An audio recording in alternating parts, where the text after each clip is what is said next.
আমার lip kiss করতে লজ্জা করে, প্লিজ তুমিই কিস করো। তাহলে তোমার গলায় কিস করি। প্লিজ গলায় কিস করো না।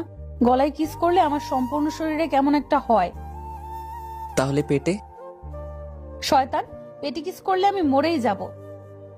কিস করা তো শুরুই করলাম না, এখনই এমন করলে হবে? আরো কত জায়গা পড়ে আছে কিস করার জন্যে। সবে তো খেলা শুরু, শোনা। এসব কোথা থেকে শিখছো তুমি? মুভি দেখে শিখেছি। মুভি দেখে না, কোনো মেয়ের সাথে প্র্যাকটিক্যাল করে। সত্যি করে বলো। মানলাম আমি সায়েন্সের স্টুডেন্ট, তাই বলে কি সবকিছু প্র্যাকটিক্যালি শিখতে হবে? হ্যান্ডসাম ছেলের গার্লফ্রেন্ড 2-3টা থাকেই। তোমাকে বিশ্বাস করতে আমার কষ্ট হচ্ছে। আরে আমি তো এখনো ভার্জিন, আমার পুরো দেহ ভার্জিন। হ্যাঁ, আসছে রে আমার ভার্জিন। বিশ্বাস হচ্ছে না তাই তো? তোমাকে আজ আমি প্র্যাকটিক্যালি করে দেখাচ্ছি। সকাল সকাল কে যেন একটা দরজা খটখট করতে লাগলো। ঘুম ঘুম চোখ গিয়ে দরজা খুলল রাফসান। ঝাপসা ঝাপসা দেখছিল ঘুম ঘুম চোখে। চোখটা ভালো করে মুছে তাকাতেই দেখে একটা মেয়ে, দেখতে অপূর্ব সুন্দরী। রাফসান মনে হয় গত 4 বছরেও এত সুন্দর মেয়ে দেখেনি। দেখতে অনেক সুন্দরী, এর আগে কোনো মেয়েকে দেখে এমন লাগেনি রাফসানের, যেমনটা লাগছে মেয়েটাকে দেখে। লাভ এট ফার্স্ট সাইট যাকে বলে। ও হ্যালো, কানে শোনেন না নাকি? কি বলছি শুনছেন কি? হ্যাঁ হ্যাঁ বলুন, কি বলছিলেন? মনে হচ্ছিল আমায় ডাকছিলেন। তো আর কাকে ডাকবো? জি বলুন, কোনো সমস্যা নাকি অন্য কিছু? এখানে তোমাদের ফ্ল্যাট কোনটা, যদি একটু কষ্ট করে বলে দিতেন। ওর ফ্ল্যাট সোজা গিয়ে ডান দিকে। আচ্ছা ধন্যবাদ, আমি এখন আসি। It's okay. মেয়েটা চলে গেল। তমা আর রাফসান একই ব্যাচের ক্লাসমেট, ওরা দুজন। বাড়ি থেকে ভার্সিটি দূরে বলে এখানে ফ্ল্যাটে থাকে রাফসান। অবশ্য এটা ওদের নিজস্ব ফ্ল্যাট, কিন্তু মেয়েটাকে তমাকে কেন খুঁজছে? যাই হোক, ভার্সিটিতে গিয়ে জিজ্ঞেস করে নিবে ভাবল রাফসান। ফ্রেশ হয়ে খেয়ে ভার্সিটির দিকে যাচ্ছে Rafsan. Black leather, black shoes আর হোয়াইট টি শার্ট। ভার্সিটির সব মেয়েদের ক্রাশ রাফসান, কিন্তু কোনো দিনও কোনো মেয়েকে পাত্তা দেয়নি। গেট দিয়ে ঢোকার সময় রাফসানকে দেখে তমা ওর দিকে আসে। তমার সাথে ওই মেয়েটাকে দেখতে এত সুন্দর লাগছিল যে রাফসান তাকিয়েই ছিল। তমার সাথে সাথে মেয়েটিও রাফসানের কাছে আসে। কি রে রাফসান, কথা না বলে চলে যাচ্ছিস? সাথে তোর ফ্রেন্ড আছে, তাই ভাবলাম বিরক্ত না করি। আরে এটা কোনো ব্যাপার? কালকে আমার ঠিকানা তোকে দিয়েছিলাম। হুম, উনি বলেছে তোকে? উনি? উনি কি? হ্যাঁ, ওর নাম তানহা। আর তানহা এই হচ্ছে আমার ফ্রেন্ড রাফসান। তমা রাফসানকে তানহার সাথে পরিচয় করিয়ে দেয়। মেয়েটির নাম তানহা, ওদের ব্যাচের। এখন থেকে ওদের সাথেই নাকি ক্লাস করবে। Nice to meet you. আপনার সাথে তো একটু আগেও দেখা হলো, তাই না? হ্যাঁ আপনি ঠিক ধরেছেন। আরে তমা কোথায় গেল? ওর বিএফ এর কাছে গেছে। চলুন আমরা ক্লাসের দিকে যাই।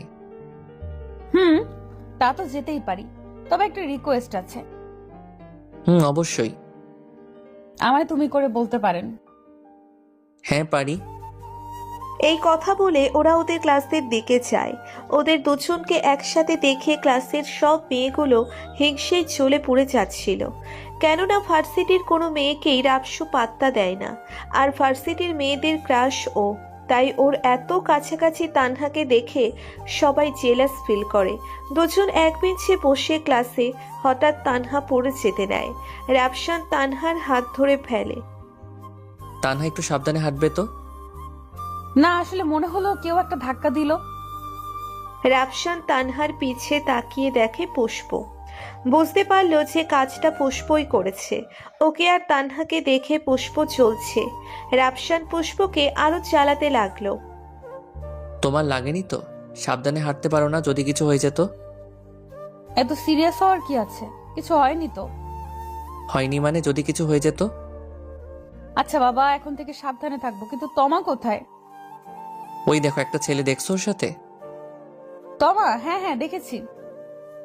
মামা ওই ছেলের সাথেই বসবে। আচ্ছা। তানহা বসে বই বের করে পড়তে থাকে আর রাফসান এক ধ্যানে ওর দিকে তাকিয়ে আছে। এক পাশ থেকে তানহাকে দেখা যাচ্ছিল। মাঝে মধ্যে তানহার ছোট ছোট চুলগুলো ওর মুখে এসে দুষ্টুমি করছে আর ও বিরক্ত না হয়ে আলতো পরশে চুলগুলো সরিয়ে দেয়। ওর ঠোঁটগুলো দিয়ে যেন মধু ঝরছিল। রাফসান হাঁ করে তাকিয়ে থাকে তানহার দিকে। তানহা হঠাৎ রাফসানের দিকে ওর গোল গোল চোখ দিয়ে তার দিকে তাকায় আর হাত নাড়তে থাকে। কি দেখছো এমন করে? মানে তোমায়? চোখ বন্ধ করে রাখুন। রাফসান ওর পকেট থেকে ব্ল্যাক সানগ্লাস বের করে ওর চোখে পড়ে নেয়। তানহা, এই নাও ঢেকে দিলাম চোখ। রাফসানের কথা শুনে তানহা খুব জোরে জোরে হাসতে লাগে। ওর হাসি যেন যে কাউকে মুগ্ধ করে দিবে।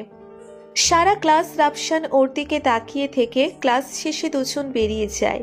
পেছন থেকে মেয়েরা অনেকেই অনেক কথা বলছিল, কিন্তু কথাগুলো আমি তানহার কান অব্দি পৌঁছতে দেয়নি রাফসান। তানহা নাকি রাফসানদের অ্যাপার্টমেন্টে থাকবে তমার সাথে, তাই তানহাকে নিয়ে রাফসান বেরিয়ে পড়ে। তানহা রিয়ার ফ্ল্যাটে আর রাফসান ওর ফ্ল্যাটে। রুমে গিয়ে ফ্রেশ হয়ে কিছু খেয়ে নেয় রাফসান। এরপর বন্ধুর কল আসলে চলে যায় বন্ধুদের কাছে। বন্ধুদের সাথে আড্ডায় দিন থেকে রাত হয়ে যায়, তাই আর দেরি না করে বাড়িতে ফিরে আসে। মাঝে মাঝে তমা এসে ওর রুম গুছিয়ে দিয়ে যায়, কিন্তু এভাবে আর কতদিন? আরো 2 বছর লাগবে পড়াশোনা শেষ করতে। এখন ওর বাবার এত বড় বিজনেস ওকে একাই সামলাতে হবে। বাড়ি ফিরতে ফিরতে প্রায় অনেক রাত হয়ে যায়। বাড়ি ফিরে দেখে ওর রুমের দরজা খোলা। ও ভাবলো যে ওর ফ্ল্যাটের চাবি তমার কাছে আছে, তাই হয়তো এসেছে। দরজা খুলে সব অন্ধকার, কেউ নেই। একটা লাইট অবধি কেউ অন করেনি, তাহলে দরজা খোলা কেন? মনে মনে ভাবতে লাগলো এগুলো হয়তো চোট্টর এসেছে, তাই সাবধানে এগোতে লাগলো ওর রুমের দিকে। যেতেই লাইট সব অন হয়ে যায় আর সবাই চিৎকার করে বলে সারপ্রাইজ। নিজের জন্মদিনের সারপ্রাইজটা এভাবে পাবে ভাবেনি রাফসান। হ্যাঁ, কোথায় ছিলে? কতক্ষণ ধরে অপেক্ষা করছি, খেয়াল আছে তোর? এই তো বন্ধুদের সাথে ছিলাম। তা ওরা তো কি উইশ করলো না? একদমই না, ওদের হয়তো মনে নেই বা অন্য কোনো মতলব আছে। তাহলে কেমন বন্ধু ওরা? জানিস, আমার মাথায় ছিল যে তোর বার্থডে, ভেবেছিলাম বাড়ি এসে উইশ করে দিব, কিন্তু এত কিছু সবটা আমায় তানহা বলেছে। তমার পেছনে তানহা, হোয়াইট একটা ড্রেস, দেখতে পুরো কি বলবে রাফসান ভাষা হারিয়ে ফেলছে বারবার ওর রূপের বর্ণনা দিতে গিয়ে। এভাবে কি দেখছিস? তোর বান্ধবী তানহাকে আমার পছন্দ হয়েছে। যেই ছেলে কিনা কোনো মেয়েকেই পছন্দ হয় না, তার আজ আমার বান্ধবীকে পছন্দ হলো। কিরে, তোর শরীর ঠিক আছে তো? আরে হ্যাঁ ঠিক আছে, তুই মজা করিস না। পটিয়ে নে তাহলে যদি পারিস। তবে এটা বলবো যে তানহা খুবই ভালো মেয়ে, বউ টাইপ ম্যাটেরিয়াল। রাফসান আর কিছু বলতে পারল না। সবাই কেক কাটতে বলল রাফসানকে। রাফসান কেক কেটে তানহা আর তমাকে খাইয়ে দিল। এবার একটা গান গেয়ে শোনা। গাইতেই হবে? তোমা, বলবো তুমি নাকি খুব সুন্দর গান গাইতে পারো, প্লিজ একটা গান শোনাও না। তানহার কথা শুনে রাফসান ওর গিটারটা হাতে নেয়। তানহার দিকে তাকিয়ে গান গাওয়া শুরু করে দেয়। তুমি চাইলে বৃষ্টি মেঘও ছিল রাজি, অপেক্ষা শুধু বর্ষণের মাতাল হাওয়া বইছে দূরে পাখি, গাইছে গান বৃষ্টি তোমার আহ্বান। সাদা রঙের স্বপ্নগুলো দিল না তো ছুটি, তাই তো আমি বসে একা। ঘাস ফুলেদের সাথে আমি একাই কথা বলি, ঘাস ফুলগুলো সব ছন্ন ছাড়া ছন্ন ছাড়া ছন্ন ছাড়া। কিরে তমা, গানটা রাফসান আমার দিকে তাকিয়ে গাইলো কেন? আমি কি জানি, ওরে জিজ্ঞেস কর তুই। এবারও চোখের পলক না ফেলে আমার দিকে তাকিয়ে মুচকি মুচকি হেসে হেসে রাফসান কি বোঝাতে যাচ্ছে। থুর, আমিও না একটু বেশি ভাবছি। বান্ধবী মুখ মিথ্যা বললেও চোখ মিথ্যা বলে না। গান শেষ করার সাথে সাথে সবাই তালি দিয়ে রাফসানকে উৎসাহিত করে। দিনটি এভাবেই হাসি তামাশায় কেটে যায়। খুব মজা করেছে আজ রাফসান খুব। কিছুদিন পর এই কয়েকদিনে তানহার সাথে রাফসানের খুব ভালো ভাব জমেছে। তানহা মিশুক বলে ওর সাথে মিশতে পেরেছে। এখন ওরা সবাই ঘুরতে যায়, ক্লাসে আনন্দ করে একসাথে খায়, সবকিছুই প্রায় একসাথে। তানহার সাথেও খুব ভালো সম্পর্ক গড়ে উঠেছে। আর দেরি করলো না, এবার তানহাকে নিজের মনের কথা বলবে সিদ্ধান্ত নিল রাফসান। আজ ভার্সিটিতে রাফসান একাই যায়, তানহা আর তমাকে রেখে। বন্ধুদের সাহায্যে একটু আয়োজন করে, ভার্সিটির ক্যাম্পাসটাকে ফুল, রঙিন কাগজ ইত্যাদি দিয়ে সাজায়। রাফসান তমাকে আগে থেকেই বলে রেখেছিল তানহার চোখ ধরে যেন ক্যাম্পাসে আনে।